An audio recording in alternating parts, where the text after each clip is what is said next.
berdasarkan judul ini gitu ya. Jadi kawan-kawan, adapun sistem diskusi kita mungkin karena tadi sudah saya sampaikan tidak terlalu formal begitu ya. Kita akan kasih waktu untuk Kak Putri nanti boleh memaparkan begitu mengenai tesisnya ini dulu sekitar 20 menit. Kemudian nanti kita akan buka sesi tanya jawab untuk kita langsung boleh berinteraksi secara langsung kepada Kak Putri yang menyusun tesis ini langsung gitu ya. Jadi kita bisa langsung menanyakan hal-hal yang kita rasa perlu kita tanyakan karena tesisnya juga sudah dibagikan bagi kita gitu.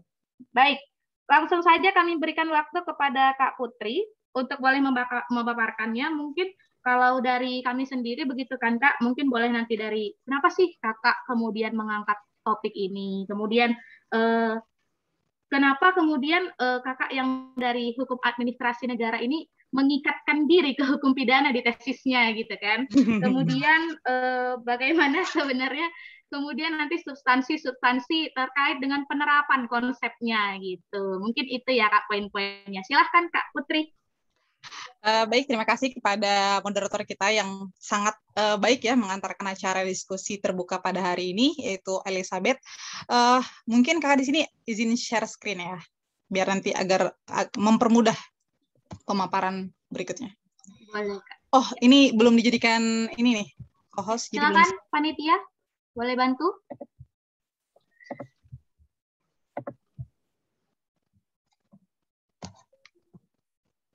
Belum di-approve juga. Oke, mungkin sapa-sapa dulu ya sebelum di-approve jadi co-host di sini. Ya, selamat sore semuanya. Assalamualaikum warahmatullahi wabarakatuh. Terima kasih kepada adik-adik sekalian, adik-adik ya, junior di kampus USU, terutama di Ikatan Mahasiswa Hukum Administrasi Negara. Ini seperti apa ya, mengulang kembali kisah gitu ya, mengulang kembali kisah bagaimana apa ya, kehidupan dalam beraktivitas menjadi mahasiswa awal ya, strata 1 itu S1. Nah, mungkin ini untuk disclaimer di awal aja gitu kan. Nah, untuk sembari perkenalan lebih lanjut sebentar, sedikit aja gitu kan. Nah, iya benar Kakak alumni USU 2014 selesai 2018. Nah, bukan langsung kuliah. Jadi Kakak di UI itu angkatan 2019 gitu. Angkatan 2019 dan selesai kemarin 2020. Nah, 2020. Nah, sebenarnya ketertarikan Kakak terhadap administrasi negara ini tanpa ada intrik-intrik yang lain, memang pure dari hati nurani sendiri gitu. Itu dapat dilihat dari Kakak mengambil langsung hukum administrasi negara, dan pada saat skripsi pun Kakak udah mulai mengulik nih mengenai hukum administrasi negara murni. Terlihat dari skripsi Kakak itu terkait tema yang Kakak angkat itu mengenai tindakan faktual. Nah, pada masa itu belum ada tuh, masih sedikit tuh yang mengulik ataupun yang membahas mengenai tindakan faktual. Nah, di situ Kakak mulai menulis tentang itu. Nah, kenapa tesis Kakak juga masih bersinggungan terhadap Undang-Undang Administrasi Pemerintahan? Karena menurut Kakak ini Undang-Undang AP ini adalah apa ya? Seperti mahakaryanya disiplin ilmu administrasi negara. Hukum administrasi negara, karena kan bakal beda nih ya, ilmu administrasi negara sama hukum administrasi negara. Nah, jadi menurut Kakak, Undang-Undang AP ini adalah suatu undang-undang yang mahakarya gitu ya, suatu yang wow lah gitu kan. Meskipun masih ada catatan-catatannya. Jadi kitalah sebagai akademisi yang untuk memperbaiki ke depannya bagaimana sih sebaiknya gitu ya hukum administrasi negara ke depannya gitu. Karena ini sudah dimulai gitu. Tinggal lagi kita yang mengisi kekosongan-kekosongan apabila ada kekurangan-kekurangan di dalamnya gitu. Oke, ini udah di-approve, izin share screen ya.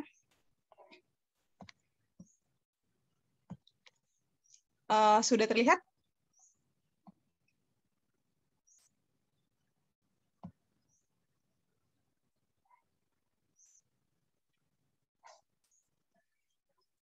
Oke.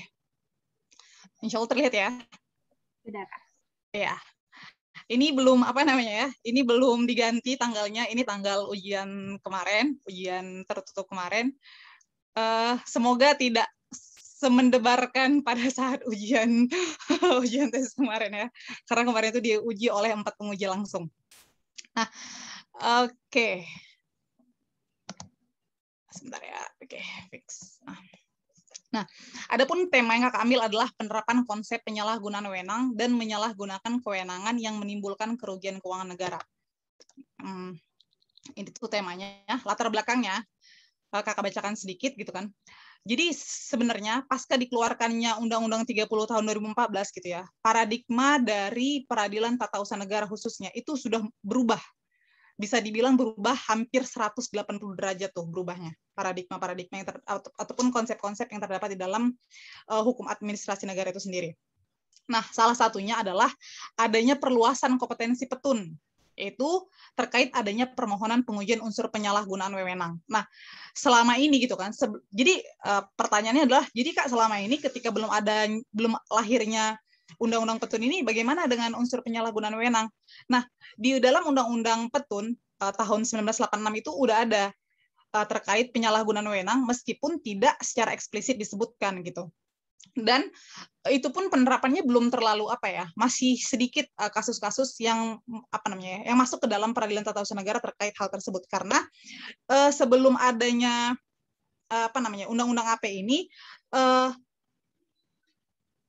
penyalahgunaan wewenang itu selalu diidentikan dengan perbuatan melawan hukum oleh pemerintah ataupun PMHP. Nah, itu menjadi ranahnya hukum peradilan umum, yaitu hukum perdata. Yang dimaksud adalah maksudnya dalam bentuk gugatan gitu. Nah, pun dalam hal ini masih sedikit tuh kasus-kasus yang masuk gitu. Jadi inilah gambaran utama terhadap penyalahgunaan wewenang ini tadi gitu. Jadi sudah dikenal lama, tapi belum ada nih yang menjadi payung hukum ataupun belum tahu nih diletakkan di mana. Jadi masih masih dibilang masih dalam keadaan garis abu-abu nih dia. Jadi masih belum ada kejelasan. Nah, setelah adanya undang-undang AP ini, barulah dia memiliki kejelasan. Tapi nanti kita lihat ya diskursusnya gitu ya.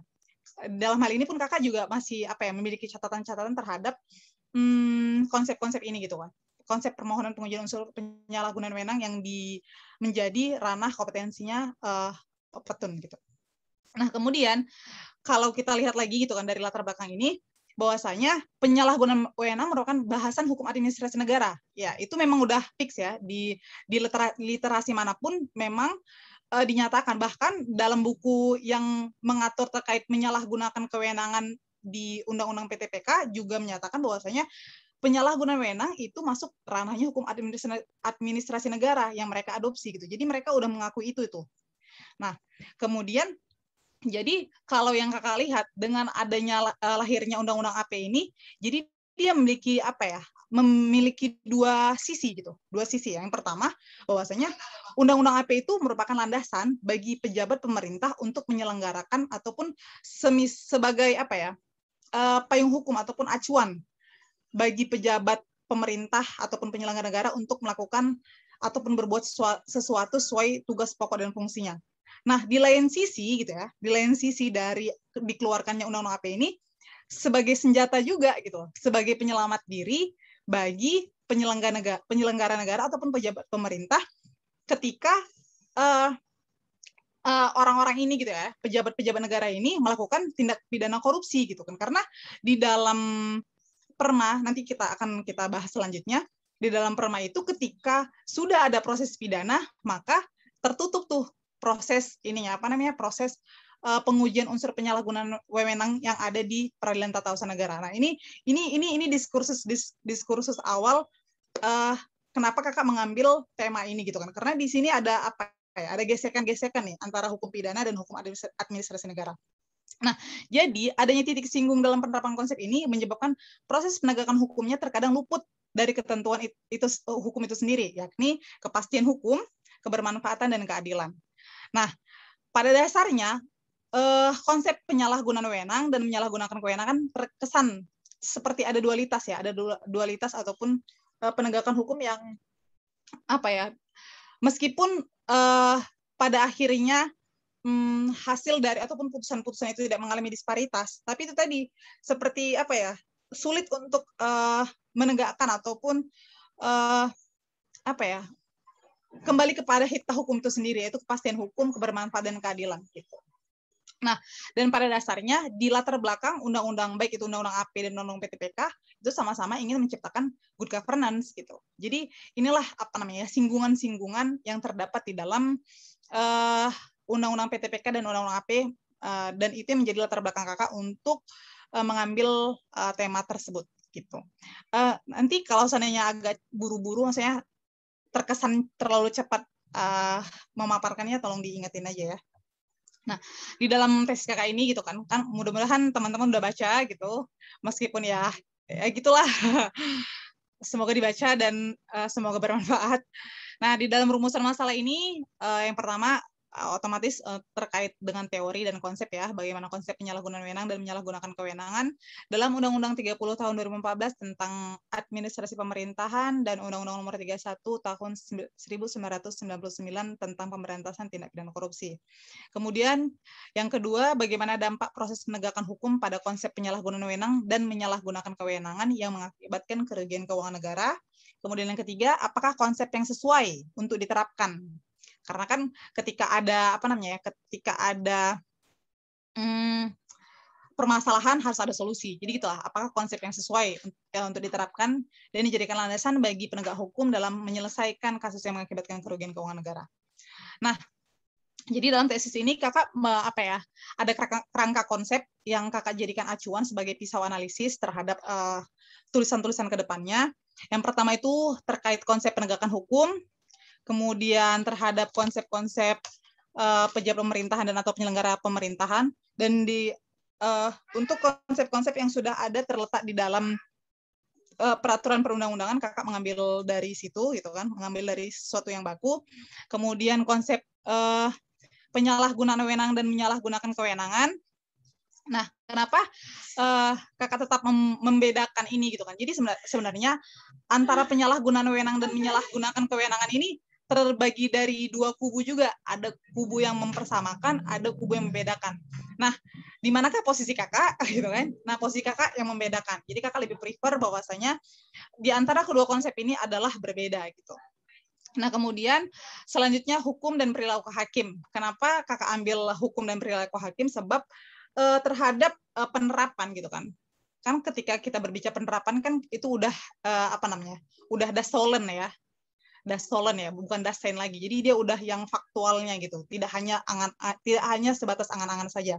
Makanya ketika hakim dihadapkan dalam fakta hukum gitu kan, bagaimana nih perilaku hakimnya gitu. Jadi mengapa kakak mengambil hukum dan perilaku hakim sebagai pisau analisis dalam penelitian ini gitu. Kemudian kerugian keuangan negara. Nah, ini juga kakak masih mengambil definisi-definisi yang sudah baku ataupun rigid di dalam undang-undang.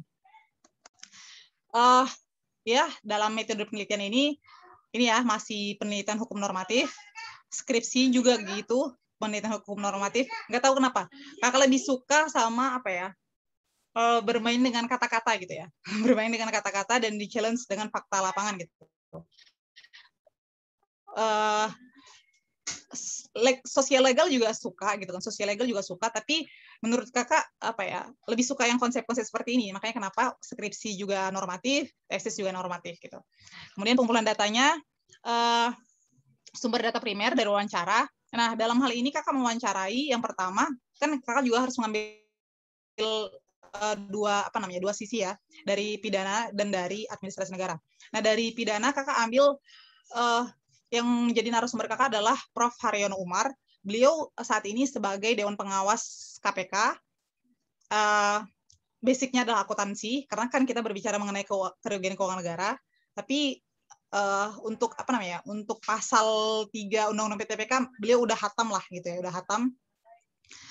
Nah, untuk yang sisi administrasi negaranya, kakak mewawancarai Hakim Kamar Petun, Enrico Simanjuntak. Mungkin adik-adik yang yang fokusnya di administrasi negara banyak merujuk ke beliau ya untuk buku-buku buku-buku terkait petun ataupun hukum acara petun. Beliau banyak tuh menulis hal seperti itu. Kemudian ya ini ya standar ya, sekunder, pustakaan, bahan baku hukum terutama undang-undang. Kemudian analisisnya adalah kualitatif analisis deskriptif. Jadi setelah ada dianalisis disesuaikan dengan fakta lapangan, kemudian disajikan gitu. Maksudnya ada yang menjadi melihat kesesuaian antara undang-undang dan fakta lapangan. Nih bagaimana nih? Jadi itulah yang dideskripsikan ataupun itulah yang dianalisis dan dituangkan dalam tulisan ini. Ya ini teorinya. Teori ini sudah masuk ke bab 1 ya.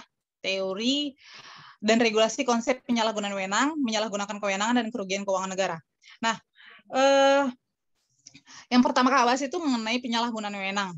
Nah, penyalahgunaan wewenang ini kan dia masuk ke dalam ranah administrasi negara ya, maksudnya di dalam undang-undang AP gitu kan. Nah, di dalam undang-undang AP sendiri, kalau nanti adik-adik cek tuh ya, cek di pasal 1 di definisi, itu udah ada perbedaan gitu. Undang-undang AP juga udah membedakan antara wewenang dan kewenangan gitu. Di situ juga ada wewenang. Bahwasanya kalau wewenang itu dia ranah hukum publik, sedangkan kewenangan penyelenggaraan pemerintahan. Nanti coba dicek aja di undang-undang AP. Nah, itu dibedakan tuh gitu. Di situ aja udah beda. Maksudnya kan kita sebagai apa ya, meskipun kalau dibilang kakak tidak termasuk penganut apa ya, penganut apa namanya? Positivisme gitu ya, tidak menganut positivisme, melainkan utilitas gitu kan, melainkan utilitas. Tapi apa ya, untuk yang gini kakak masih menganut yang positivisme gitu, karena udah jelas nih ternyata di dalam regulasi kita gitu kan sudah membedakan ya antara wewenang dan kewenangan gitu. Nah kemudian terkait penyalahgunaan wewenang ini ada satu lembaga gitu kan. Dan ini juga apa ya? Ini juga menjadi PR juga sih.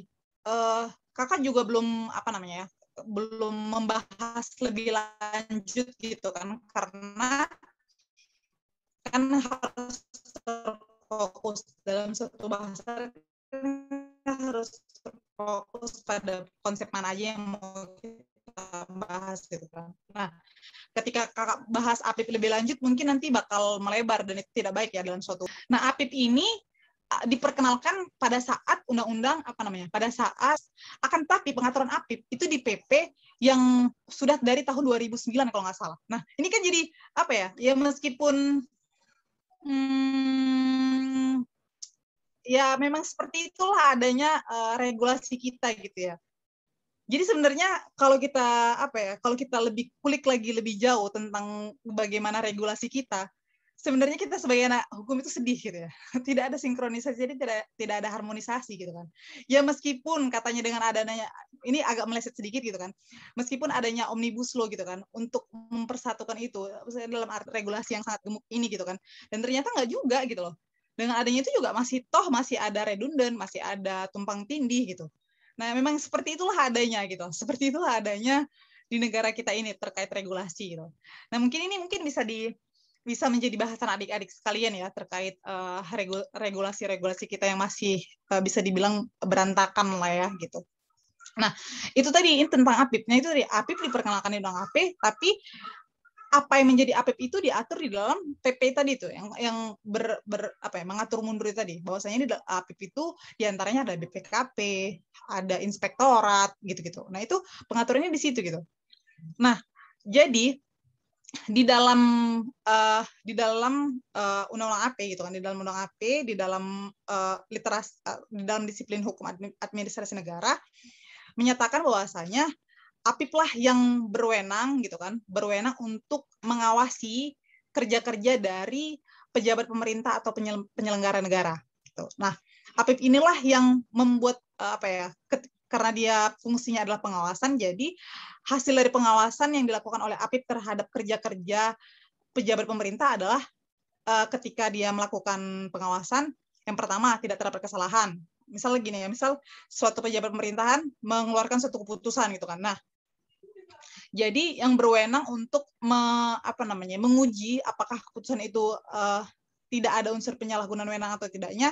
Yang pertama kali adalah APIP, itu dengan hasil pengawasan yang pertama tidak terdapat kesalahan, kemudian kedua terdapat kesalahan administratif, ketiga terdapat kesalahan administratif yang menimbulkan kerugian keuangan negara. Nah, ini di sini nih yang rancu nih. Nah, untuk tugas APIP ini juga sudah ada di dalam Undang-Undang AP. Nah, ini yang menjadi menjadi titik singgung lainnya kenapa kakak mengambil konsep administrasi negara dan hukum pidana, yaitu terkait kerugian keuangan negara. Karena di dalam undang-undang korupsi, ketika ada kerugian keuangan negara, maka hal tersebut sudah dinyatakan korupsi gitu. Nah, ini menjadi titik singgungnya nih, gitu. Itu terkait penyalahgunaan wewenang. Kemudian konsep menyalahgunakan kewenangan. Nah, kan kalau kita melihat konsep menyalahgunakan kewenangan ini kan hanya ada di satu pasal ya, satu pasal itu pasal 3 Undang-Undang PTPK. Nah, di dalam unsurnya ini adalah ada 4 unsur yang harus terpenuhi agar agar seseorang itu bisa dikenakan ataupun dijerat dengan pasal ini gitu. Yang pertama, setiap orang. Kemudian unsur selanjutnya menguntungkan diri sendiri, orang lain atau kelompok, menyalahgunakan kewenangan, baru adanya kerugian keuangan negara. Nah, kan ini ada singgungan ya, sama-sama ada kerugian keuangan negara nih ya. Nah, akan tetapi kalau kakak di sini melihat adalah sebenarnya ini sebenarnya ini bisa dibedakan, meskipun dia sama, sebenarnya bisa dibedakan gitu. Karena kalau kita lihat di dalam penyalahgunaan wewenang gitu kan, dalam penyalahgunaan wewenang ini apa sih menjadi batasan apa sih yang menjadi batasan sesuatu itu ataupun tindakan itu disebut sebagai menyalahgunakan kewenangannya dalam tindak pidana korupsi? Itu ini catatannya, adanya melawan hukum. Melawan hukum dan artinya adanya mens rea dan reus actus. Nah, jadi kalau menurut kakak, ketika suatu keputusan itu gitu kan ini kan pejabat pemerintahan membuat suatu keputusan ataupun kebijakan gitu kan. Nah, mana sih yang dinyatakan dia itu melakukan tindak pidana korupsi dan manakah pure penyalahgunaan wewenang yang dikenal dalam administrasi? Itu ketika adanya actus reus dan mens rea. Dalam arti di sini adanya conflict of interest. Dalam arti keputusan tersebut dibuat didahului oleh perbuatan-perbuatan seperti penyogokan, penyuapan, dan lain sebagainya. Akan tetapi ketika seorang pejabat pemerintah itu melakukan ataupun mengeluarkan suatu kebijakan dan keputusan itu on the track gitu kan, sesuai dengan peraturan yang ada, akan tetapi di kemudian hari ternyata ada ada efek dari keputusan yang diambilnya, yaitu adanya kerugian keuangan negara. Nah, itu harusnya harusnya diletakkan di situ aja gitu kan, nggak langsung ke pidana. Karena tadi kalau menurut kakak, pidana itu gitu kan, adanya unsur pidana itu ketika itu adanya perbuatan-perbuatan permulaan, dalam arti didahului oleh conflict of interest itu tadi gitu. Nah, dan pada faktanya, kalau mungkin nanti adik-adik bisa melakukan pengecekan ulang dari sekian berapa ya, kakak lupa angka-angkanya, akan tapi itu cukup besar gitu kan. Dari banyaknya kasus korupsi yang ada diputus sebagai koruptor gitu kan. Nah, hampir sekitar, kalau persentasenya kakak nggak tahu, tapi di situ sekitar 187 per tahun berapa kakak lupa. Itu hasil penelitian dari Dr. Dian Puji Simatupang menyatakan bahwasanya 187 ya, kalau nggak salah, itu salah tangkap alias ataupun salah duga. Jadi koruptor-koruptor yang sudah diputuskan sebagai koruptor itu ternyata salah duga gitu.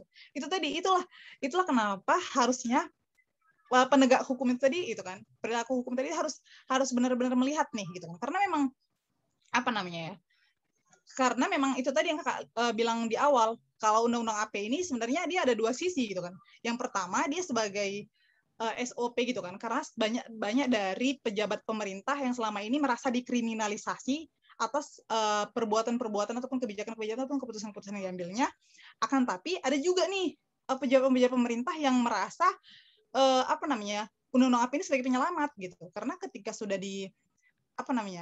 ketika di dalam putusan petun dia dinyatakan tidak melakukan penyalahgunaan wewenang, maka tidak bisa diangkat ke dalam tindak pidana gitu. Jadi ini dia. Jadi sebenarnya memang kerja-kerja penegak hukum juga sih, selain dari substansinya yang masih agak memiliki catatan-catatan, penegakan hukum dan birokrat kita yang masih belum bisa belum bisa melakukan bekerja sesuai dengan sesuai yang baik dan benar lah gitu. Masih ada keinginan-keinginan dan konflik-konflik interest lainnya gitu. Kemudian kerugian keuangan negara. Nah, kerugian keuangan negara di dalam di dalam Undang-Undang Keuangan Negara disebutkan bahwasanya adanya kerugian keuangan negara itu akibat dari sengaja ataupun lalai. Nah, sengaja ataupun lalai itu kan masuk ke dalam unsur di dalam Undang-Undang PTPK ataupun Undang-Undang AP gitu. Sampai sini udah ini ya, agak ruwet ya, sorry ya. Nah, ini dampak dari proses penegakan hukum pada konsep penyalahgunaan wewenang dan menyalahgunakan kewenangan yang mengakibatkan kerugian keuangan negara.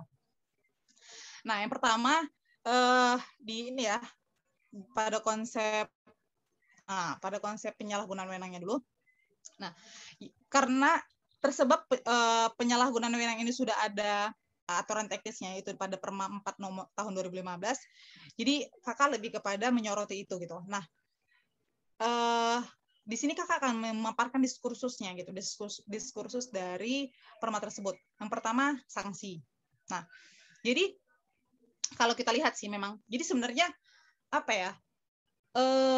Dengan adanya permohonan gitu ya, dengan adanya bentuk permohonan yang diajukan dalam petun itu merupakan suatu apa ya, suatu capaian lah ya, capaian dari para peneliti-peneliti kita terdahulu terkait peradilan tun di Indonesia ini, karena selama ini kan gugatan gitu kan. Nah, akan tapi itu tadi ternyata masih memiliki catatan-catatan ya gitu kan, karena ketika yang diterapkan adalah permohonan gitu kan, yaitu apa namanya, ketika kan kalau kita lihat dari apa namanya, dari perjalanan pengujian unsur penyalahgunaan wewenang ini, fungsi dari Perma ini hanya sebatas apa ya, peraturan beracaranya saja gitu, peraturan beracaranya saja, yakni ketika seorang pejabat pemerintahan gitu kan merasa keputusannya ini udah mulai diganggu-ganggu gitu. Jadi dia melakukan pengujian unsur penyalahgunaan wewenang di petun. Dia memohonkan apakah keputusannya itu ada unsur penyalahgunaan wewenang atau tidak. Nah, hakim hanya bisa sebatas itu aja. Hanya bisa sebatas ia menyatakan keputusan itu ada unsur penyalahgunaan wewenangnya atau tidak gitu. Jadi hanya sebatas itu saja. Jadi tidak dikenal sanksi itu di dalam Perma ini tadi gitu kan. Tapi kalau yang kita lihat dengan tidak adanya sanksi dalam permohonan itu, ya jadi apa ya? Jadi seperti akan bekerja berkali-kali gitu, akan bekerja berkali-kali nantinya gitu. Jadi hanya sekedar ya atau tidak, baru nanti diproses atau tidak gitu. Jadi harusnya gitu kan kita juga di dalam hukum administrasi negara kan juga mengenal sanksi kan. Jadi kan sanksi itu bukan hanya sanksi pidana kan, sanksi administratif kan juga udah apa ya, udah dikenal gitu di dalam literasi hukum kita gitu. Tapi kenapa nih gitu kan, kenapa nih undang-undang AP gitu kan masih ragu-ragu untuk menerapkan sanksi administratif gitu kan. Seharusnya kan kita ketika sudah menyatakan A gitu, kita sudah mahakarya nih undang-undang AP. Jadi jangan malu-malu lagi untuk memperkenalkan hukum administrasi ini bagaimana gitu. Kita punya loh sanksi administratif gitu kan. Tapi di dalam pengujian unsur penyalahgunaan ini nggak ada gitu. Jadi kan ini seperti kerja yang tanggung-tanggung gitu ya, nggak sekaligus gitu. Jadi itu yang menjadi sorot diskursus menurut kakak. Ketika tidak adanya penerapan sanksi, jadi ini bakal apa ya? Bakal memperumit sih dan bakal memperpanjang birokrasi nantinya. Kemudian objek. Nah, di dalam objek yang terdapat di dalam Perma dan Undang-Undang AP pun ini ada perbedaan. Nah, kalau di dalam Undang-Undang AP yang menjadi objek unsur penyalahgunaan wewenang itu permohonan terhadap kebijakan pejabat. Jadi ini tadi permisalnya adalah ketika kakak ini menjabat gitu kan. Nah, ketika kakak ini mau tahu nih, ini keputusanku sebenarnya benar sesuai atau enggak ya. Nah, kakak ajukan ke petun untuk memohonkan apakah keputusan kakak itu ada unsur penyalahgunaan wewenangnya atau tidak gitu. Nah, itu konsep yang diperkenalkan oleh AP. Akan tapi konsep yang diperkenalkan oleh Perma itu melebar lagi. Jadi kalau di dalam Perma 4 tahun 2014 itu mengatakan bahwasalnya yang menjadi objek permohonan aja hasil pengawasan APIP. Jadi kan tadi ada kan hasil pengawasan APIP itu ada 3 kan. Jadi keputusan APIP itu yang dimohonkan. Kan tadi ada terdapat kesalahan, baru terdapat kesalahan administratif, baru tidak terdapat kesalahan, terdapat kesalahan administratif, terdapat kesalahan administratif yang merugikan keuangan negara. Nah, ini tiga ini yang menjadi objek permohonan tun. Dan banyak dari kasus-kasus yang ada, kasus-kasus yang masuk di dalam peradilan tun itu yang seperti ini gitu kan. Contoh kasusnya contoh kasusnya di dalam tesis kakak itu ada gitu kan. Tapi itu pun tidak semuanya itu yang menjadi tidak semuanya itu hasil pengawasan APIP gitu. Ada juga hasil pengawasan dari ada yang diajukan adalah sprindik. Nah, sedangkan sprindik itu kan kalau nggak dari kejaksaan, dari KPK gitu kan. Kan itu kejaksaan atau KPK kan itu bukan ruang lingkupnya APIP gitu kan. Nah, itu jadi pada praktiknya seperti itu ternyata di lapangan gitu. Jadi nggak on the track gini. Jadi antara Dasein dan Dasolonnya itu nggak tercermin, pokoknya dia nggak inline lah, nggak sejalan nih. Jadi dengan adanya seperti itu jadi mengalami kekacauan karena toh pada hasilnya jadi jadi kalau di tesis kakak itu kan ada dua kasus. Nah, terhadap dua kasus ini sama-sama objek permohonannya adalah sprindik gitu kan. Nah, memang sama-sama tidak diterima tuh pengujian unsur penyalahgunaan wewenangnya, tapi pertimbangan hakimnya berbeda gitu. Ada yang menyatakan bahwasanya kalau sprindik itu bukan bukan hasil pengawasan APIP. Nah, itu benar gitu. Dan ada yang menyatakan bahwasanya kenapa permohonan itu ditolak karena sudah masuk dalam proses pidana gitu. Jadi hal-hal seperti ini tuh yang menjadi banyak catatan-catatan ataupun PR-PR gitu ya untuk penelitian-penelitian selanjutnya. Kemudian di dalam perma ini tadi itu kan yang menurut kakak mengalami diskursus adalah adanya ketentuan absolut. Nah, ketentuan absolut ini adalah bahwasanya pengujian unsur penyalahgunaan wewenang ini dapat diajukan sebelum adanya proses pidana. Gitu, sebelum adanya proses pidana. Nah, proses pidana ini yang seperti apa gitu kan? Karena toh kalau seandainya penyelidikan dan penyidikan itu kan udah mulai udah kalau kita tarik kan itu udah proses pidana kan gitu. Tapi yang kita lihat gitu kan APIP ini bekerja kan ketika ada APIP bekerja, misalnya APIP dalam hal ini adalah BPKP gitu kan. BPKP itu bekerja kan ketika ada isu-isu bahwasanya udah ada nih terjadi korupsi di sini gitu kan. Korupsi yang dilakukan oleh beliau gitu kan. Nah, ini kan jadi sesuatu yang rancu ya gitu kan. Sebelum ada proses pidana tapi kan mereka melakukan BPKP itu kan melakukan penyelidikan kan. Namanya penyelidikan tahapan awal kan. Kalau kalau kita kembali kepada teori-teori dasar hukum gitu. Nah, itu tadi. Kemudian, ini tadi yang kakak bilang. Nah, peraturan BPKP-nya, ternyata ini ya, ini sebenarnya salah sih, 2009 kalau nggak salah. Nanti mungkin bisa dicek ya, di recheck and recheck. Kemudian ini terkait diskursus menyalahgunakan kewenangan. Nah, ini ada hal baru nih ternyata. Jadi sebenarnya problematika menyalahgunakan kewenangan ini udah banyak udah banyak yang meneliti gitu kan. Nggak banyak juga sih. Maksudnya udah perbaikan ataupun solusi-solusinya. Bahkan terkait pasal 3 Undang-Undang PTPK itu sudah mengalami 2 kali pengujian di MK sendiri. Nah, pengujian terakhir itu pada tahun 2016, yaitu dengan putusan MK nomor 25 PUU strip 14 2016. Nah, jadi kalau dilihat dari putusan MK terkait pengujian pasal 3 Undang-Undang PTPK, bahwasanya paradigmanya udah berubah nih. Nah, tadi kan kalau kita lihat itu kan di dalam Undang-Undang PTPK gitu kan, itu kan delik formil gitu kan. Delik formil dalam arti meskipun belum ada kerugian keuangan negara, akan tapi sudah ada perbuatan permulaan gitu kan. Nah, itu sudah dinyatakan sebagai perbuatan pidana ataupun orang tersebut sudah melakukan tindak pidana korupsi gitu. Nah, jadi setelah adanya putusan MK ini pada tahun 2016, paradigmanya sudah berubah. Jadi harus ada kerugian nyata ataupun actual loss yang yang menjadi permulaan awal gitu. Jadi bukan hanya sekedar potensi aja. Jadi udah berubah nih. Yang dulunya delik formil sekarang udah menjadi delik material di dalam pasal 3 Undang-Undang PTPK. Nah, itu ada perubahan paradigma. Nah, kalau dilihat sih sebenarnya ini udah sejalan nih dengan konsep yang dibawa oleh Undang-Undang AP gitu kan. Bahwasanya yang didahulukan ya administratifnya dulu, pidananya nanti. Dan ini menurut kakak sih udah pas gitu kan, karena ini kembali kepada hitahnya gitu ya. Yang pidana menjadi ultimum remedium, yang AP menjadi premium remedium gitu. Nah, tapi itu juga menjadi masih mengalami perdebatan lainnya. Nah, kemudian karena di sini yang menjadi perdebatannya adalah lembaga yang berwenang, gitu. Lembaga yang berwenang untuk apa namanya? Untuk menyatakan gitu, untuk menyatakan bahwasanya adanya kerugian keuangan negara.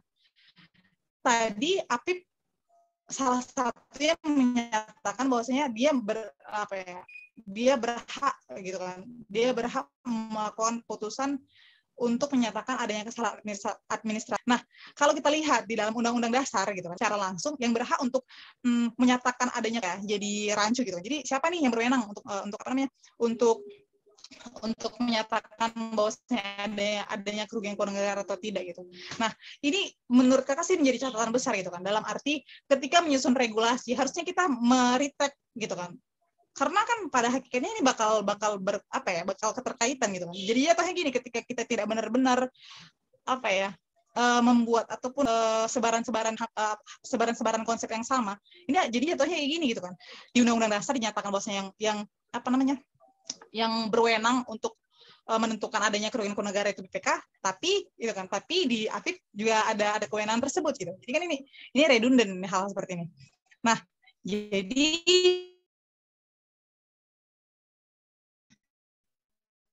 jadi dari perubahan paradigma paradigma Undang-Undang PTPK yang tadi dari yang delik formal menjadi delik material, ini ada perubahan. Nah, ini sebenarnya benar, tapi tadi kalau kita lihat sih udah mulai menyatu nih, tinggal lagi kita harus mempolesnya lebih lagi agar bisa emang benar-benar bisa dijalankan lah sesuai dengan ya negara hukum, maksudnya tidak ada yang tercederai gitu. Nah, jadi dampak dari penerapan dua konsep ini tadi gitu, ketika dijalankan sesuai dengan aturan yang baku ya gitu kan, positivisme, ini tidak ada pertimbangan hakim yang seperti Kakak ceritakan tadi. Ternyata ketentuan absolut yang dalam perma itu tadi menutup kemungkinan hakim-hakim petun untuk memeriksa lebih jauh permohonan penyalahgunaan wewenang tersebut, karena rata-rata sih sebenarnya banyak dari pengajuan unsur penyalahgunaan wewenang itu udah masuk sebelumnya di ranah pidana. Nah, itu tadi karena kan udah Kakak bilang di awal, ini sebagai penyelamat ketika sudah masuk ke dalam ranah pidana, jadi tidak bisa lagi masuk dalam ranah petun. Nah, gitu. Jadi hal-hal seperti ini sih sebenarnya. Jadi sebenarnya kalau dilihat sih lebih kepada ya pribadi, bisa jadi ya pribadi orang-orang per orangnya dalam hal melihat frasa hukum ini sebagai apa gitu. Jadi mereka melihat peluang-peluang itu gitu untuk orang-orang yang memang berkelakuan atau berkeinginan jahat gitu. Nah, kemudian dampaknya kemudian adalah adanya keputusan sepihak. Nah, itu tadi. Jadi tidak jadi dengan kita mengikuti positivisme hukum itu sendiri gitu kan. Jadi sebenarnya tidak mencerminkan kepastian hukum gitu kan terhadap para pencari keadilan ini gitu, para pencari keadilan ini. Kemudian hierarki perma tersebut. Nah, kan kalau kita lihat sih sebenarnya perma itu jadi seperti pamungkas perma itu tadi. Nah, bahwasanya kalau di dalam hierarki perundang-undangan kan juga sebenarnya dia nggak terlalu yang kuat ya di dalam Undang-Undang 12 tahun 2011 yang udah diganti jadi Undang-Undang 15 tahun 2019 itu. Jadi, nah di sini Kakak ada kasih solusi dari dari diskursus yang Kakak paparkan tadi. Yang pertama titik singgung gitu kan. Jadi dengan adanya ada titik singgung, dia bisa dibedakan nih mana yang menjadi ranah pidana dan mana yang menjadi ranah administrasi negara. Nah, ini harus dipelajari oleh penegak hukum dan para birokrat sendiri gitu. Tanpa dibarengi intrik-intrik gitu. Jadi sebenarnya perilaku baik di situ. Sebenarnya harus udah mulai ditanamkan sih gitu kan. Nah, jadi sebenarnya kalau kita lihat sih sebenarnya di Undang-Undang API juga sudah mulai diterapkan itu dengan adanya catatan terkait AUPB gitu kan. Tapi ya lagi-lagi ya namanya manusia masih ini ya masih sering diliputi apa ya keinginan-keinginan itulah. Kemudian harmonisasi. Nah, di harmonisasi keduanya. Jadi kalau apa namanya yang kakak tawarkan dari apa namanya yang kakak tawarkan dari hasil diskursus tadi dan solusi yang kakak tawarkan adalah harmonisasi yang pertama. Yang didahulukan adalah hukum administrasi negaranya dulu gitu kan. Hukum administrasi negaranya dulu, kemudian baru hukum pidananya. Karena itu tadi kan hukum pidana bukan hanya menghukum akan tapi ya dia kan hukum yang untuk apa ya untuk keadilan seperti itu kan. Karena gini, pun kalau seandainya koruptor itu juga langsung dipidana, itu juga tidak menguntungkan negara gitu kan. Dalam arti negara juga rugi berkali-kali. Udahlah tidak pernah kembali seperti kerugian keuangan negara gitu kan. Jadi selama ini kasus-kasus korupsi yang ada, kerugian apa namanya? Ketika sudah apa namanya? Dendanya itu putusan-putusan dari hakim, dendanya itu tidak bisa menutupi dari kerugian keuangan negara yang ada gitu. Dan itu tidak pernah terjadi. Nah, kemudian setelah udah uang nggak kembali, kemudian kan menghukum dan masukkan dalam penjara kan. Dan kan itu menjadi tanggung jawab negara kan ketika ada tahanan-tahanan seperti itu. Jadi ketika yang didahulukan adalah tindak pidana korupsi gitu kan ataupun hukum pidana, ini juga tidak menjawab gitu kan. Dan selama ini yang kita lihat adalah seperti itu, sedikit-sedikit langsung masukkan ke pidana, sedikit-sedikit langsung ke pidana gitu kan. Nah, jadi lebih tepatnya adalah yang didahulukan itu adalah hukum administrasi negaranya, sebab dan itu tadi dengan catatan adanya sanksi gitu kan, adanya sanksi seperti yang kakak tawarkan di awal, adanya sanksi bahwasanya ketika memang ternyata dia telah melakukan penyalahgunaan wewenang, nah bisa dicabut SK ataupun dicabut lain sebagainya. Dan di dalam Undang-Undang API juga ada pengembalian keuangan negara ketika ternyata benar pejabat pemerintah ataupun penyelenggara negara itu melakukan apa ya kebijakan ataupun keputusan yang menganut unsur penyalahgunaan wewenang, maka ya dibebankan terhadap pejabat itu sendiri. Akan tapi ketika tidak ada unsur penyalahgunaan wewenang dan ada kerugian negara, maka yang dibebankan adalah badan ataupun instansi di mana pejabat negara tersebut bekerja gitu. Jadi kan ketika kerugian keuangan negara atau pengembalian keuangan negara itu yang diutamakan, itu kan kita lebih apa ya, lebih prefer gitu kan, karena ini uang negara ini nggak bakal lari-lari gitu kan, karena atau ya hukumannya adalah pengembalian keuangan negaranya gitu. Jadi itu tadi, kemudian tadi penegakan hukum yang tepat dan cepat itu bagian dari yang kakak jelaskan sebelumnya, kemudian perbaikan regulasi. Nah, inti dari semuanya adalah itu tadi, perbaikan regulasi, karena kalau yang kalian sendiri adalah Undang-Undang API ini udah apa ya, seperti yang kakak ucapkan di awal, dia itu mahakarya gitu, tapi masih setengah-setengah gitu, masih perlu ada polesan-polesan sana sini lagi gitu. Jadi itulah apa namanya fungsi kita gitu ya sebagai orang-orang yang belajar hukum gitu kan. Jadi kitalah yang apa ya kedepannya mengisi gitu ya, mengisi perbaikan-perbaikan regulasi itu. Kemudian ini simpulan dan saran sih. Mungkin itu aja deh, dicukupkan kali ya.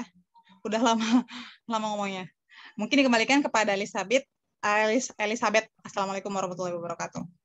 Waalaikumsalam. Terima kasih Kak Putri. Ya, seperti yang sudah kami sampaikan tadi, ketika Kak Putri sudah selesai memaparkan, kita boleh langsung masuk kepada bagian tanya jawab diskusi kita langsung.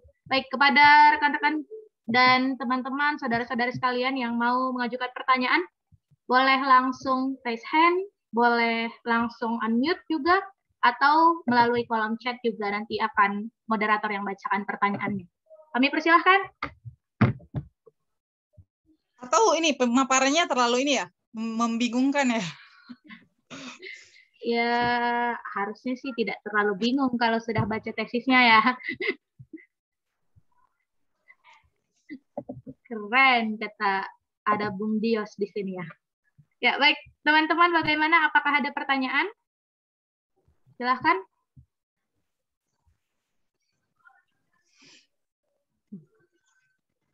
Oke, langsung dari Bung Dios ya. Silahkan, Abang Da.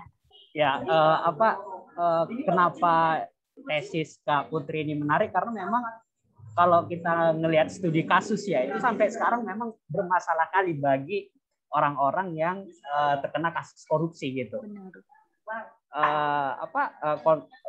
Problematika yang disampaikan Kak Putri tadi antara konsep penyalahgunaan wewenang di tindak pidana korupsi sama di HAN itu memang pun sampai sekarang beberapa literatur yang kubaca masih belum cukup jernih gitu. Apakah dia dibedakan atau digabungkan dalam pemakaiannya? Karena memang dari penegak hukum sendiri pun kelihatannya memang cenderung memaknainya dalam konteks tindak pidana korupsi gitu. Makanya kalau ngelihat kasus biasanya tuh ya pejabat-pejabat dari BUMN itu sering kalau ngelihat kuasa hukumnya itu mendebat gitu biasanya jaksa gitu karena yang para pejabat atau direksi ini lakukan sebenarnya bukan korupsi tapi ya mungkin bisa di-challenge ke penyalahgunaan wewenang gitu Kak ya.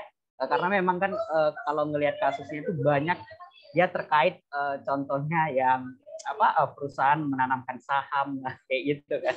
Tapi ketika harga sahamnya anjlok turun atau kualitas sahamnya buruk itu disampaikan bahwa itu kerugian negara padahal itu masih potensial loss gitu belum actual loss gitu. Nah, tadi kan Kak Putri bilang solusinya itu ada di perbaikan regulasi. Tapi menurutku Kak, sebenarnya kalau kita melihat regulasi memang sangat sulit untuk diperbaiki karena kan multi istilahnya multi pemerintah atau multi pemegang kebijakan yang multidimensi lah ya. Ya, multidimensi yang ikut campur dalam isu itu. Nah, selain selain harmonisasi regulasi apalagi sih Kak untuk solusi terkait gimana sih konsep penyalahgunaan wewenang itu dalam kasus-kasus tindak pidana korupsi itu dijernihkan gitu. Apakah dia ke petun dulu setelah diputuskan petun ternyata dia menyalahgunakan wewenang baru bisa ke pidana atau bagaimana gitu. Itu poin pertama. Nah, terus pertanyaan keduanya terkait apa tadi ya lupa nih nggak catat pula tadi di awal-awal sih tadi terkait terkait tetap sama penyalahgunaan wewenang ini yang Kakak sampaikan kalau biasanya penyalahgunaan wewenang ini biasanya diartikan perbuatan melawan hukum oleh pemerintah. Nah, sering dibawa ke ranah perdata ya daripada ke ranah petun. Memang sekarang Kak kalau ngelihat banyak kasus ya kalau yang dibawa oleh kelompok masyarakat sipil biasanya memang ke perdata ya, rata-rata dia ke CLS gugatan CLS itu ya, citizen lawsuit gitu ya. Nah, menurut Kakak kalau misalnya tunggu ya, ada satu kasus ini baru naik juga yang diangkat sama lawyer namanya Victor kalau nggak salah, mungkin Kak Putri kenal lah ya. Orang di Jakarta juga lumayan terkenal juga untuk isu-isu konstitusional. Dia bawa konsep perbuatan melawan hukum oleh pemerintah ini ke petun gitu, penyalahgunaan wewenang karena gugatan itu poinnya presiden tidak mengeluarkan Kepres padahal sudah didelegasikan oleh undang-undang gitu. Nah, menurut Kakak potensi dibawanya ke perdata atau ke petun ini sebenarnya apa sih Kak keuntungan dan kerugiannya dalam konsep teori gitu. Itu aja sih Kak. Terima kasih Kak. Terima kasih Dios. Ya. Ini Elizabeth langsung Kakak jawab atau gimana? Boleh Kak, langsung dijawab aja biar tidak tergilas banyak. Ya, oke langsung aja ya. Jadi gini Dios, Bung Dios ini sering ya kita ketemu ya, sering ketemu secara online sih, secara online. Oke, yang pertama gitu kan, selain dari regulasi apa sih gitu kan? Kalau Kakak sih lebih kepada pemahaman konsep kepada penegak hukum itu sendiri ataupun kepada birokrat. Karena kalau dilihat ya, ini kalau kita berbicara kepada penegak hukumnya sendiri gitu kan, kakak tuh pernah pada saat kakak skripsi kakak itu kan tentang tindakan faktual, dan itu tahun 2018, 4 tahun setelah diundangkannya undang-undang AP gitu kan. Nah, ketika katanya nih hakim-hakim petun gitu kan, nah itu masih pada meraba nih, mereka itu belum bisa mendalami konsep ini gitu kan, karena yang kita lihat kurang apa ya, mungkin kakak juga nggak tahu sih bagaimana di dalam badan peradilan, badan kehakiman ini gitu kan. Apakah ketika ada undang-undang mereka langsung disosialisasikan dan dipahamkan? Karena kebanyakan dari bimbingan teknis terhadap peluncuran suatu undang-undang jadi hanya sekedar formalitas saja. Jadi para hakim itu hanya sekedar datang, bimtek ya udah gitu. Tapi tidak, hanya sedikit dari mereka yang yang bisa memahami konsep-konsep baru tersebut gitu kan. Sementara regulasi kita ini udah ada gitu. Jadi itu sih yang kakak menjadi catatan gitu kan. Jadi penegak hukum, yang lebih tepatnya penegak hukum yang harus bisa memahami konsep ini tadi, konsep penyalahgunaan wewenang ataupun konsep-konsep baru yang ditawarkan di dalam undang-undang AP. Dan ini juga menjadi catatan ketika kakak mewawancarai salah satu hakim petun itu tadi, Pak Enrico Simanjuntak. Beliau itu udah menuliskan bukunya itu secara teknikal tuh, menuliskan buku itu secara teknikal tersebab karena banyak hakim yang belum paham gitu. Jadi kan ini sangat miris ya gitu ya.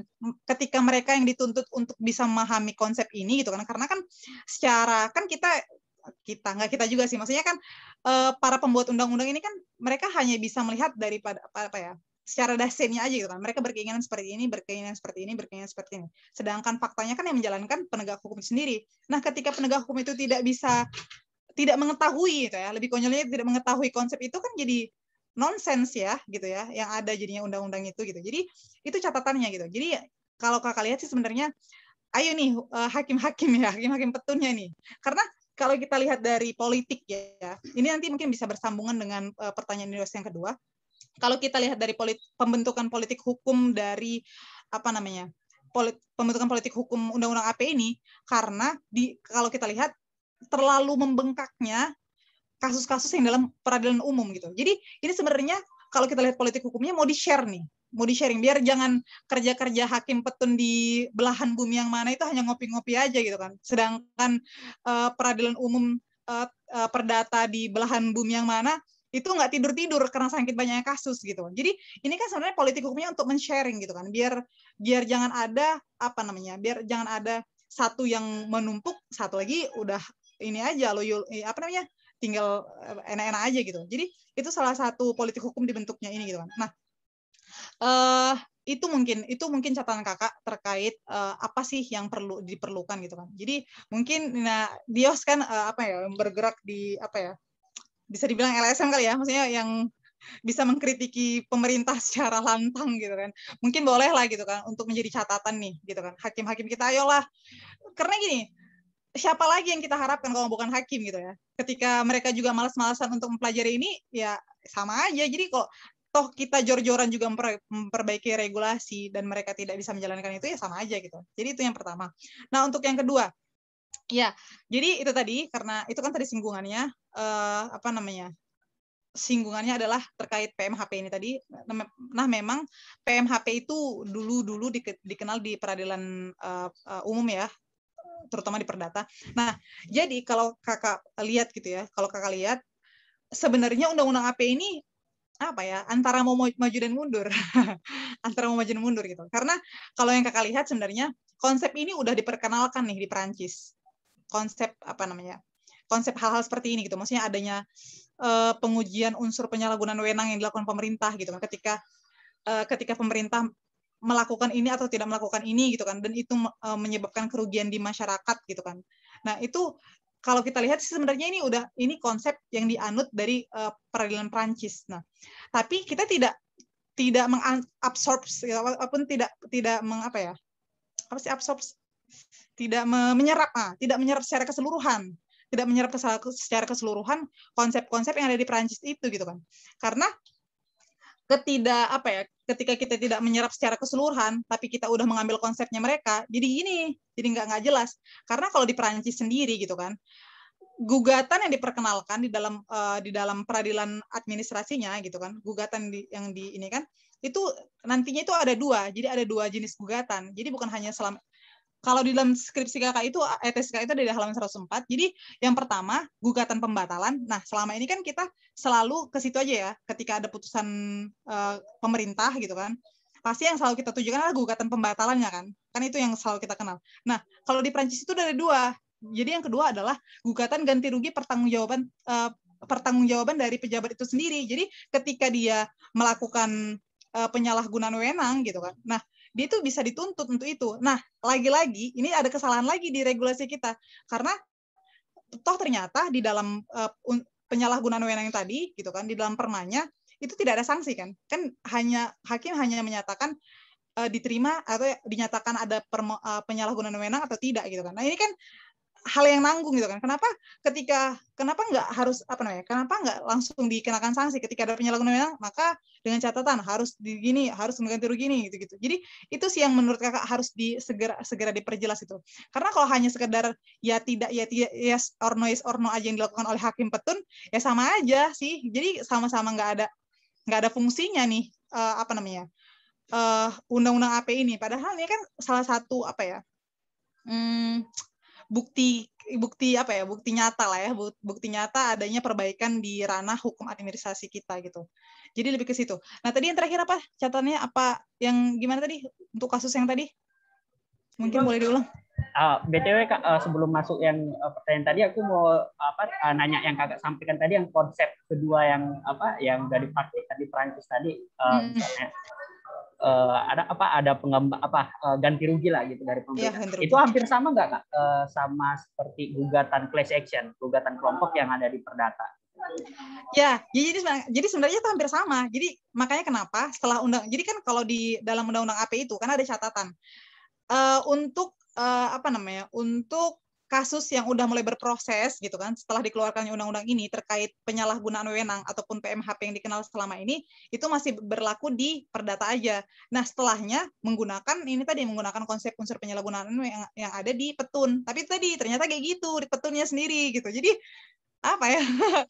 jadi sama aja sih sebenarnya. Jadi nggak jelas juga sih gitu. Nggak jelas juga. Jadi sama sebenarnya konsepnya. Konsep yang ada di di peradilan umum selama ini terkait ganti rugi yang dilakukan oleh pemerintah. Cuma tadi karena di petun kita nggak ada sanksi, hanya yes or no aja terhadap pengujian penyalahgunaan wewenang, kayak gitu jadi jatuhnya. Jadi seperti tumpul lah bisa dibilang. Oke Kak, yang pertanyaan terakhir tadi udah terjawab kok Kak. Makasih Kak Putri. Oke Dios, semangat Dios.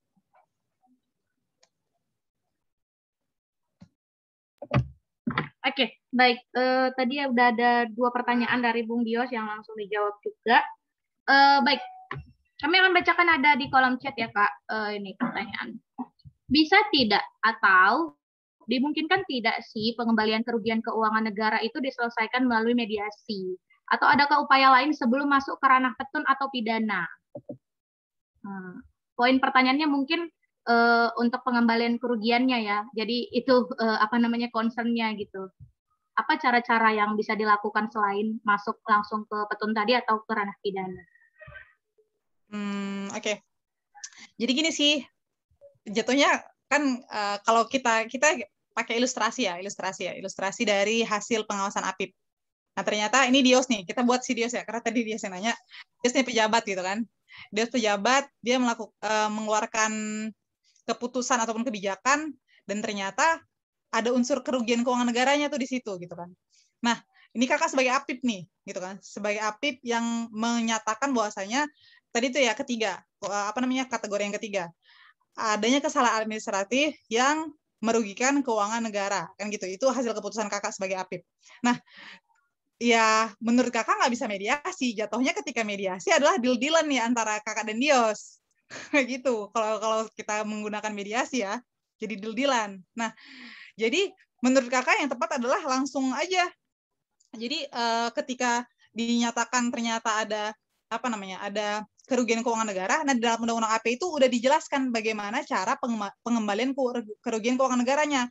Nah, ketika memang kerugian keuangan negaranya itu memang benar-benar kelalaian dari Dios sendiri sebagai pejabat pemerintah gitu kan. Memang ketika hasil dari pengawasan kakak gitu kan, sebagai APIP menyatakan bahwasanya keputusan yang dilakukan Dios itu adalah kelalaiannya dia sendiri gitu kan. Kelalaiannya dia sendiri berarti ini udah ada SOP-nya nih. Ada SOP bagaimana cara dia untuk mengeluarkan suatu keputusan gitu kan. Tapi dia melalaikan itu gitu kan. Sehingga terjadi kesalahan administratif yang merugikan keuangan negara. Nah, berarti kan salahnya Dios nih kan dari hasil pengawasan Kakak. Jadi yang berkewajiban untuk mengganti kerugian ataupun mengembalikan kerugian sebesar kerugian yang disebabkan oleh keputusan Dios tadi itu Dios sendiri. Itu pengaturan yang ada di dalam Undang-Undang AP. Jadi itu sebenarnya simpel kan sebenarnya, nggak harus ke pidana-pidanaan gitu loh. Kan tadi. Nah, tapi ketika ternyata Dios ini udah membuat keputusan sesuai dengan SOP gitu kan. Tapi memang ternyata kan kita nggak tahu nih, ternyata keputusan itu ada menyebabkan kerugian keuangan negara gitu kan. Nah, dari hasil penelitian Kakak pengawasan Kakak seperti itu. Nah, yang dibebankan ada instansinya, instansi di mana Dios bekerja, jadi tidak dibebankan secara personal. Itu terkait pengembalian kerugian keuangan negaranya. Nah, jadi gini, loh Kak, jadi enak dong, nggak bakal ada lagi koruptor-koruptor. Maksudnya nggak ada lagi nih, nggak koruptor juga sih ya. Kalau di Narasi TV dibilang pencuri ya. Maksudnya nggak ada lagi nih pencuri negara, keuangan negara gitu kan. Maling, Kak, kalau sekarang. maling ya, lebih ekstrim lagi. Nah, nggak ada lagi nih maling, maksudnya nggak ada lagi nih orang-orang yang dilabeli maling gitu kan. Bisa gitu kan. Kita lihat lagi. Nah kan kita lihat ternyata di ketika hasil pengawasan Kakak ternyata ada konflik of interest. Itu tadi konflik of interest kan udah beda tadi. Dios melakukan membuat suatu keputusan tapi lalai gitu kan. Ada satu step yang tidak dia dilalui gitu kan, sehingga menyebabkan itu kan kesalahan administratif. Tapi kalau kita melihat unsur pidananya ketika ada konflik of interest mungkin gitu kan, si Dios ini pejabat tadi gitu kan, nah si Elizabeth pengusaha gitu kan, kau buat lalu keputusan ini ya biar usahaku lancar gitu kan. Nah Elizabeth ngasih uang tuh melakukan penyuapan ke Dios. Nah itu di situ letak unsur pidananya. Jadi sebenarnya kalau kita lihat sih sebenarnya penegakan hukum terhadap konsep ini sebenarnya bisa clean and clear gitu kan. Kalau kita menerapkannya tanpa ada intrik-intrik ataupun tanpa ada ya gitu tadi lah, ada ya pokoknya betul-betul sesuai ya gitu. Jadi sebenarnya kita udah bisa melihat secara jelas nih mana yang pidana, mana yang administrasi negara gitu sih. Tapi untuk tadi ya, untuk di awal itu tadi tidak memungkinkan untuk mediasi karena kan sepemahaman Kakak terkait mediasi ini ketika ada dua yang bersengketa dan ada satu orang yang menjadi mediatornya atau menyelesaikan sengketa tersebut. Sedangkan sini ini tidak ada kecederaan terhadap hak dan kewajiban gitu kan. Karena ini sama-sama kewajiban gitu. Kewajiban si Dios untuk mengeluarkan suatu keputusan karena dia sebagai pejabat negara dan kewajiban Kakak sebagai yang mengawasi Dios sebagai apip gitu. Mungkin itu Elizabeth. Oke. Baik, thank you Kak untuk jawaban-jawaban tadi.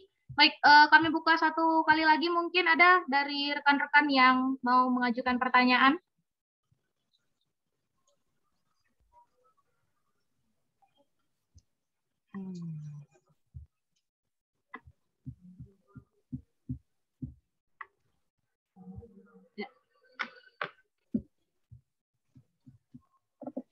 Apakah sudah tidak ada lagi, kawan-kawan? Ini antara sudah cukup clear atau terlalu hype ya tadi bahasan saya. Masih bingung ya. Masih bingung banget nih, masih mengambang. Iya, karena gini sih, terkait konsep ini betul yang dibilang Dios itu kan. Masih sedikit literasi yang menulis terkait ini. Bahkan dari salah satu pembimbing Kakak itu kan Prof. Ana, beliau itu concern di petun gitu kan. Bagus Mida juga kenal lah dengan beliau itu kan. Kancah beliau bagaimana di petun itu gitu. Nah, dia juga masih menginginkan gini, maksudnya bahkan Kakak ditantang, kamu harus bisa mengklirkan ini di disertasi. Jadi mohon doanya biar Kakak bisa lanjut untuk mengklirkan, biar jangan ngambang-ngambang lagi nih terkait konsep-konsep ini gitu. Jadi untuk adik-adik juga sekalian itu kan. Ini bahasannya menarik gitu. Jadi jangan bilang kalau Han itu nggak menarik, bahkan sangat menarik karena Han itu dinamis ya, bergeraknya terlalu cepat. Jadi kita harus cepat nih, harus cepat untuk bisa mengimbangi kecepatan dari langkah-langkah ini gitu. Jadi banyak nih peluang-peluang untuk untuk tema-tema selanjutnya gitu kan. Itu masih satu tema aja, masih satu pasal di dalam Undang-Undang AP. Bayangkan di Undang-Undang AP itu sekitar 87 pasal. berapa tulisan yang harus bisa kita ambil di situ. Gitu. Oke, baik. Ya, sekali lagi mungkin kami tanyakan, ada lagi pertanyaan kawan-kawan? Kalau tidak ada, mungkin kita langsung ke closing statement nanti ya.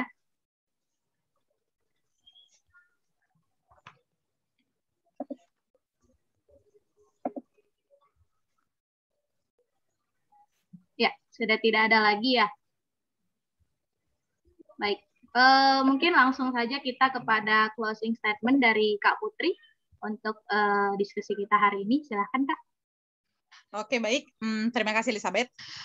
Jadi closing statement kakak gitu kan, karena ini diskusi terbuka terkait bedah tesis kakak gitu kan. Jadi sebenarnya tesis ini juga masih jauh dari kata sempurna, masih perlu perbaikan-perbaikan dan masih banyak ruang-ruang untuk dilakukan tambahan-tambahan dari adik-adik sekalian. Jadi harapannya adalah ini tesis kakak ini sebagai gambaran awal gitu, gambaran awal untuk kalian bisa mengembangkannya lebih jauh lagi. Jadi harapan kakak ini adalah kalian bisa mengelaborasi di dalam tulisan-tulisan yang lebih baik lagi, baik itu karya ilmiah, skripsi dan lain sebagainya gitu. Jadi itu harapan kakak dari adanya bedah kasus ini. Ternyata harapan kakak adalah, oh ini loh, ternyata yang terjadi seperti ini nih.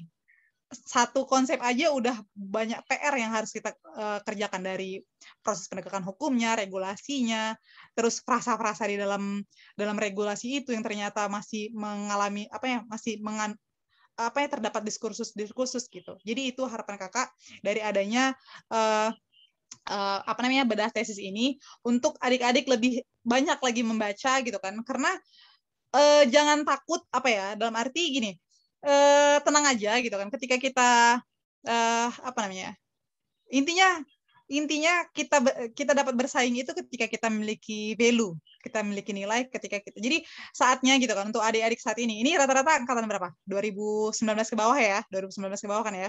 Nah, ini saatnya kalian, ini masa golden age-nya kalian untuk banyak-banyak belajar, banyak-banyak membaca, banyak-banyak ayo mulai gitu. Jangan jadi kakak gitu ya, jadi kakak yang menyesal gitu ketika S1 dulu nggak ngapa-ngapain gitu, cuman gitu-gitu aja. Jadi untuk kalian ayo lebih belajar lagi, apalagi sekarang gitu kan dengan kemudahan informasi yang ada gitu kan, itu lebih gampang untuk mengakses berita-berita ataupun tulisan-tulisan atau artikel-artikel yang sangat luas sebarannya ada di mana aja gitu. Jadi ayo belajar lagi, kita Imahara nggak kalah dengan yang lainnya gitu. Mungkin saja. Assalamualaikum warahmatullahi wabarakatuh. Baik, terima kasih untuk Kak Putri ya, udah menyampaikan closing statement bagi kita seperti itu.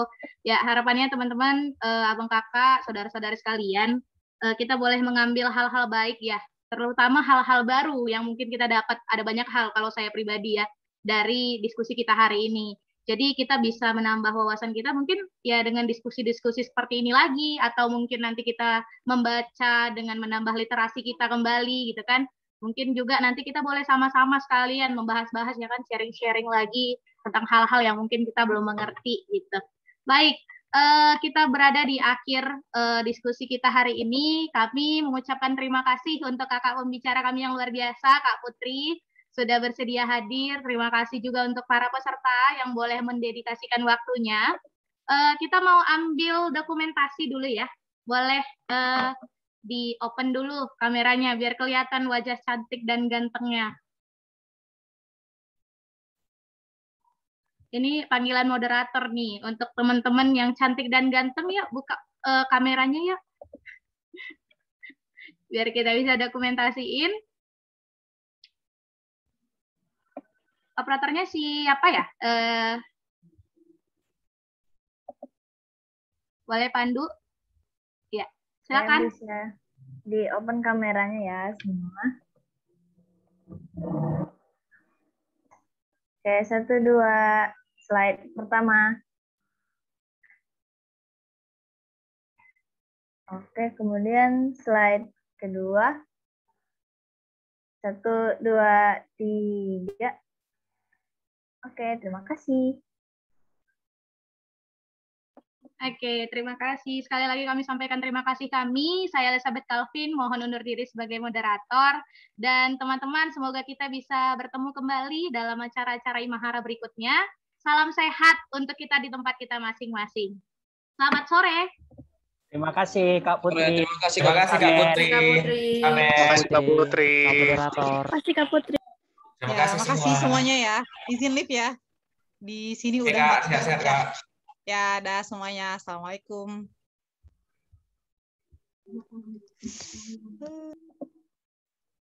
Terima kasih, Cece. Terima kasih teman-teman. Oh my God. Gue lapar. Terima kasih Cinta. Apa dibilang si Fatah?